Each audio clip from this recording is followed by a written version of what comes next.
Thank you very much. This is a very awkward position because when you speak with as the last speaker, it's very hard because people say so many things. They were so pertinent, so sharp, and you have all the risk to look less smart or less pertinent. So I will ask you to be very kind with me with everything that I will say because especially, first, I don't speak Dutch. German. For me, it's something. It's like a little bit of shame of it when you are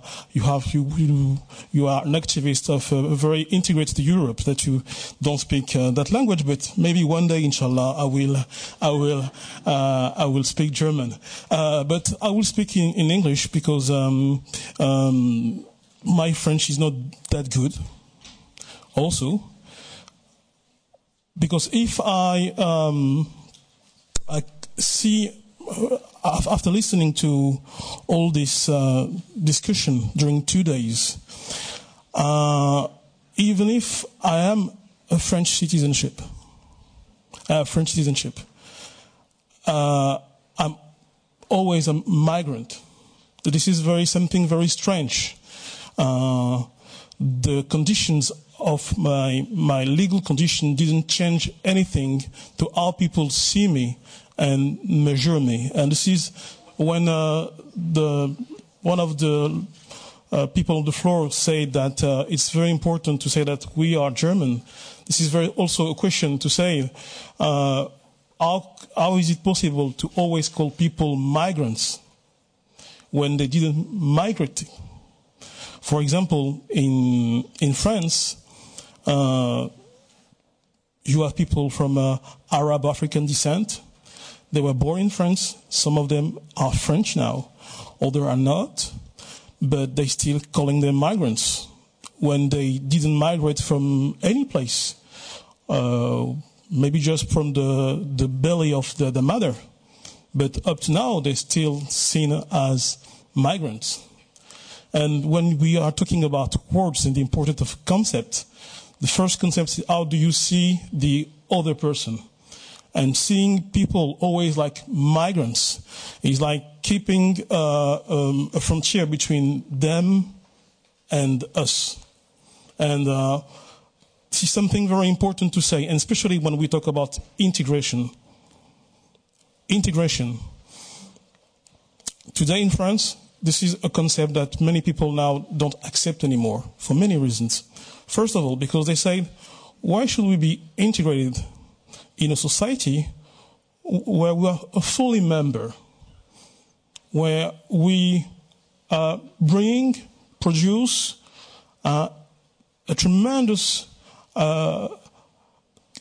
effort, culturally, politically, economically. Why should we be integrated? All the people say, yesterday, one of the speakers was talking about another concept that I rather like, participation than integration. Or others talk about inclusion. How do you include people in other areas like political representation, economical representation, and cultural representation? There's all the people that today refuse the concept of integration. They refuse it because, like Mr. Hensinger said yesterday, what was asking to the migrants some decades ago are not what they're asking them today. The level of integration have totally changed. The demand from what they call the natives is today totally different from what was before. And also, you have this interesting change in the political speech everywhere in Europe, and especially in my country, France, where people today in the government don't talk anymore about integration but assimilation, saying that during the fact that migrants or so-called migrants should not just be integrated, but they should be really French people, not just be hiding component of the society, but they have to accept and to act like it with all the cliché, with the beret and the baguette. And this is not just something about not important. For example, the last Minister of Justice, called Rashida Dati, had her child when she was in the administration. One of the very influential intellectuals of the right wing said, I'm very opposed about how she called her daughter, because she called her daughter Zora Dati. She said, when you are member of the cabinet in France, you should call your daughter with a French first name. This is, sorry? This is not Le Pen. This is somebody called Éric Zemmour, who is very influential in the main conservative party called UMP.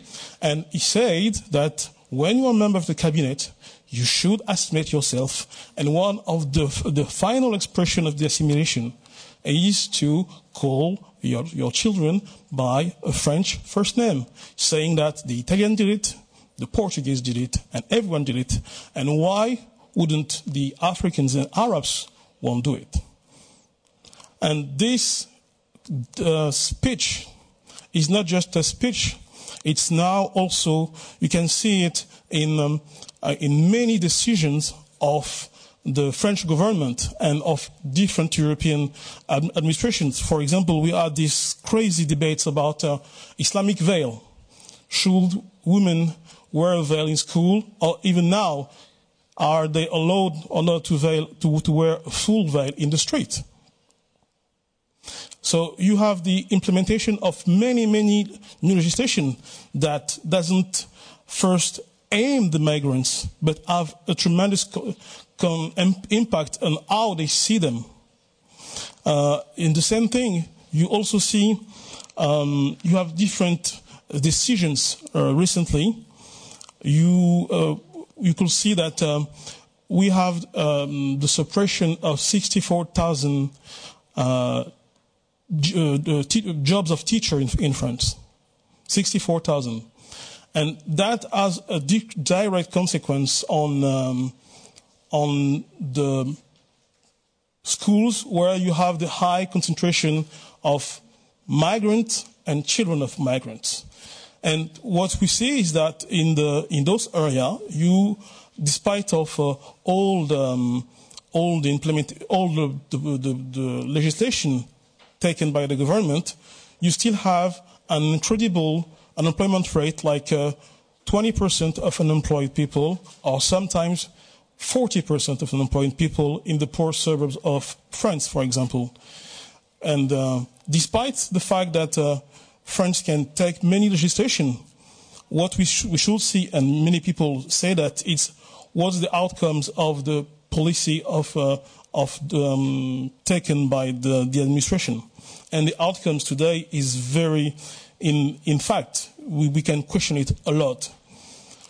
The other thing that I wanted to say is that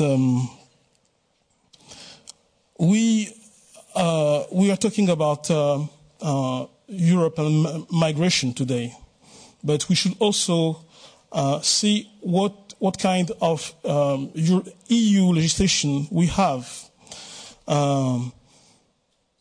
Today, we have this administration called Frontex that is the tool for Europe to outsource how we are dealing with migrations. We have navies that will go in the Mediterranean Sea and other places. We will have some agreements with people like Gaddafi, for example. Till very recently was a very preferred partner of the European Union to outsource how do we deal with refugees and migrants outside of Europe, like having this fantasy of Europe as a fortress.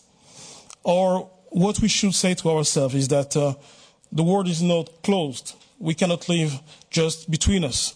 We are in open world. What's happening right now in the countries like Tunisia or Egypt remind us that what we're facing is that we cannot let people be subdeveloped in certain country and us being a wealthy fortress where people cannot come in. And to end my speech, I would like to say one of the way to change migrations is to empower the so-called migrant and children of migrants.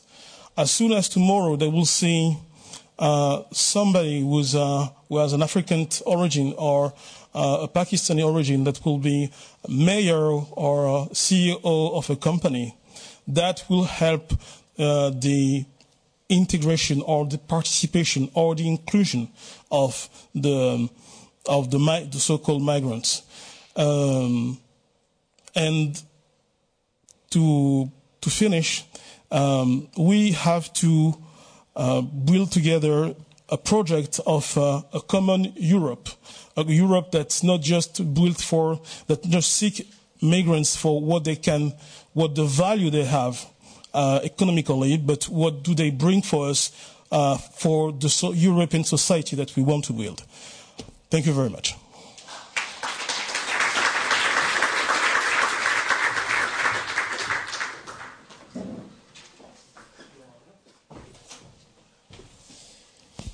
It's to me to start a series of thank yous at the very end of this very stimulating and rich regional launch of the MIPEX.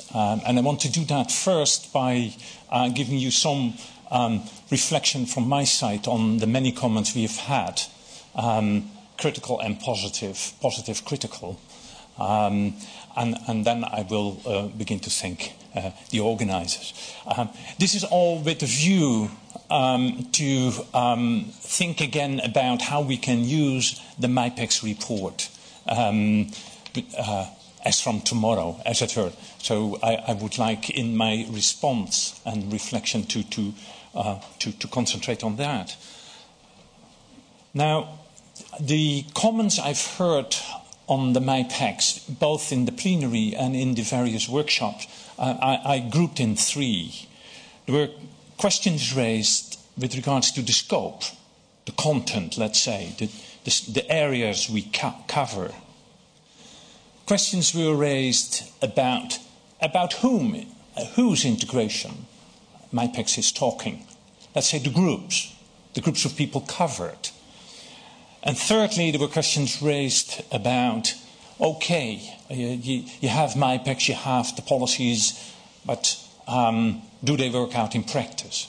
And I will briefly say a few words about it, again with a view how we can use MIPEX as from tomorrow. On the scope, when we expanded MIPEX 2, adding another strand, namely education, we came at 7 strands, 7 policy areas which we cover. And actually, I haven't heard anybody saying that's too much. On the contrary, some people say, and you should do and add this. But what for us is important is that the importance of labour market mobility, family reunion, political participation, citizenship, anti-discrimination, education, that they were all seen as very key and essential to the work we are doing on a day-to-day basis. So we are a bit confirmed that it is, to use Eurospeak, this is relevant. It is relevant. That is, at least we come away with. The critical note here was, is everything equally important? And that is the famous issue of weighting. Is anti-discrimination as important as education? And within the various areas, are all issues we mentioned, 150 topics we tackle, is that equally important? We gave them all the same weight. Now, here for you to do, I would say, there is nothing that prevents you using the interactive website to begin to weigh the policy areas differently. And then you will get indeed other outcomes. And then you can say, well, you know, we forget about anti-discrimination. Whoop, then all of a sudden Germany and Austria, they go up. Okay, good for you. But if that is what you want to do, it's nice, and you will have an interesting conversation. So because waiting, ask then, why do you think that is important? And that, of course, is an interesting political debate. We thought in MyPEX that in order to stimulate the debate and not make a starting point ourselves, we gave everything the same weight. And now you can play with the data yourself. Bring in your own policy priorities and say, okay, we are going to highlight this. So we understand the critical note on weighting, but we didn't want to do it. We want the user to weigh the policy because that will reflect your political and policy priorities. So that is one thing. So we are confirmed in our choice of the areas, and it is also clear that we are talking about policies and the legal framework. We will be the first to see the limitations of that, because there is more to do than legal work, but I also heard it is extremely important. The legal framework must be in order. You must put that house in order. And then there is a whole of other work to do. The second is the groups. Who are we covering? The one comment, a very good one, is how gender specific is it? The whole MyPEX, so we have to look again very carefully, and actually I started doing that already, and say, hey, where do we really tackle issues which are gender sensitive or important? But we will give that a follow-up. Others said that it is not clear whether asylum seekers, refugees are included. Now, on that, that's partially correct. Asylum seekers, yes. But recognized refugees are included, not across the board, but in most instances. The policy areas we picture, the policy measures adopted, also apply to them. It is interesting to know that we have been discussing with the UNHCR and with refugee organizations to make a refugee index, which internally in our staff we refer to as REFEX. And we are still having that conversation, and maybe there will indeed be a separate strand or indeed a REFEX. Similarly, we are talking about looking at immigration and so on, and in that context internally, and we even already have a dry run. We tested this already in reality with our network of experts. Internally, we call that the IMEX, and hopefully by the end of the year, we cover that. Irregular migration will be part of that. A little bit under the heading, legalization of undocumented migrants is the beginning of an integration policy for them. But so you see the groups, we know the limitations, but we try to cover that through two parallel things we want to develop, REFEX and IMEX, to make it complete. Then the third, the most difficult one, where the critical comments came in, and that is, okay, we have the policies on the books, but what is it on the ground? And that's the comments here, which were, by the way, critical positive, and we like them. They came in two. It is about implementation, and it is, do good policy lead to good outcomes? Now here, I would say, I would almost hand it back to the users of MyPEX. Please try and see MyPEX as one instrument in your toolbox. You cannot talk about implementation of policies if you do not know what the policies are and whether they are in place. And I can tell you a lot of people are informed about their own country's policies through MyPACs. They didn't know, for example, that these policies were in place. So it is about knowing what you miss. You can only see the failure of implementation if you know there are laws around. And it would be very interesting for us to see if in your work you stumble into massive and consistent and persistent ignorance of the law and disrespect of the law, and document that. And in that context, it was interesting what the representative of ENAR said. They are presenting next week their shadow reports, where they give a state of the art, let's say, of the situation in all member states on anti-discrimination and anti-racism. And they are going to compare, and they, in their edition, they are going to look at reports like MyPACs and what they hear from their grassroots base. This is the kind of thing we want, because then you can see, look, there is the law, but the law is not always implemented. Or you come to the conclusion, hey, there is something that is wrong in this society, we need to address it by law. So that is very much, the whole issue of implementation is very much what we hope you will take up and begin to report on. Related to that is the question of the outcomes. Do policies lead to outcomes? We heard in the plenary and also in the workshop interesting comments made to that effect.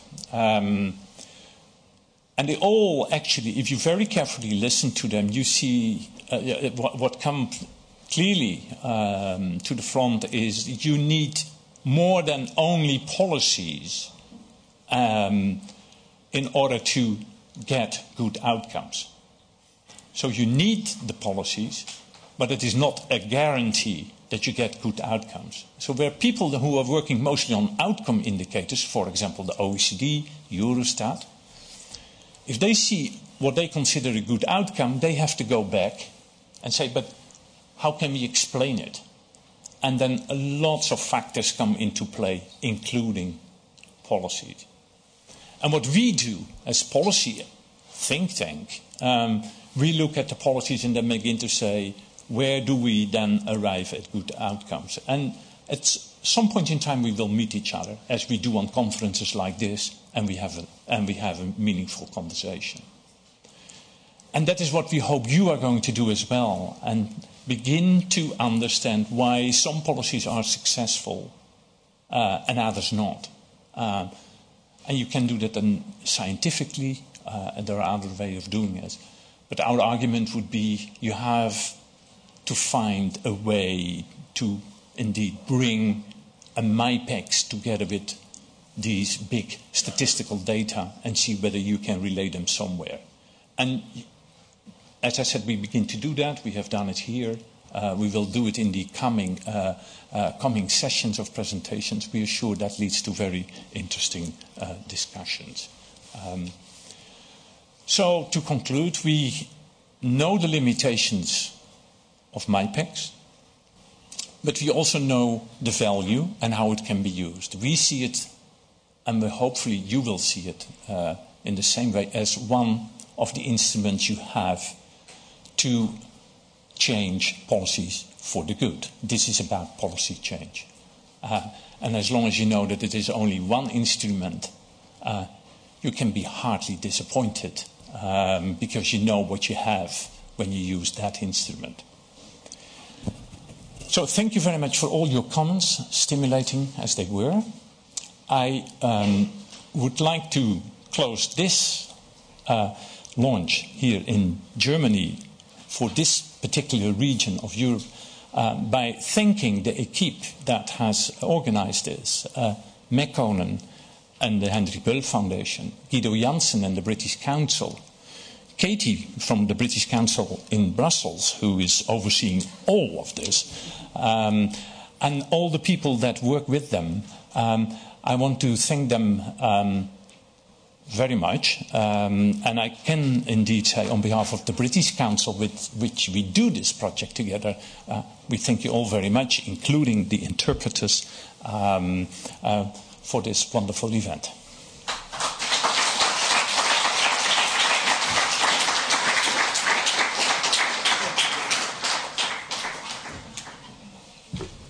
Ich glaube, alles ist schon gesagt. Ich möchte einfach nur sagen, wir haben versucht, uns Mühe gegeben, sehr gewissenhaft zu dokumentieren, also die Diskussionen festzuhalten.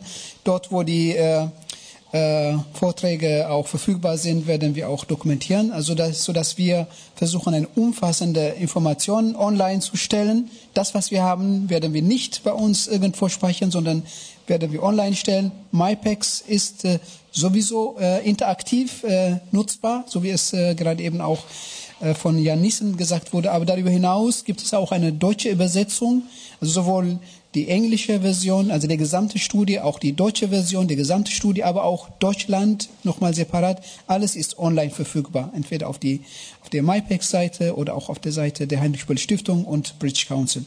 Also nutzen Sie diese Gelegenheiten und arbeiten Sie damit. Das kann ich nur nochmal betonen. Ansonsten kann ich mich nur einfach anschließen dem Dank. Ich danke Ihnen für die Beiträge, für Ihre Geduld, für Ihre Teilnahme. Großen Dank an unsere Kooperationspartner British Council und Migration Policy Group und dem gesamten Team auch, die diese Konferenz organisiert haben und unsere Techniker und Übersetzer auch. Das wurde alles schon gesagt. Vielen Dank.